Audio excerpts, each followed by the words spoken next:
Hansı halda qaraciyər sorğusunun insana yoluxma ehtimalı daha çoxdur? Çirkli su hövzələrindən su içdikdə. Təbiidir ki, bu düzgün cavabdır. Qaraciyər sorğusu əsas sahibi xordallar, aralıq sahibi kiçik gölməçə ilvizidir.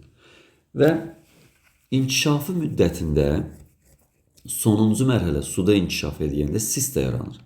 Yəni yumurtalar suya qoyulurdu, suda kirpiçli sürfə çıxırdı, sonra gölməçə ilvizinə daxil olur, kirpiçini atırdı, quyruqlu sürfə yaradırdı, quyruqlu sürfə çıxır, üzür, quyruğunu itirir, sistalaşır.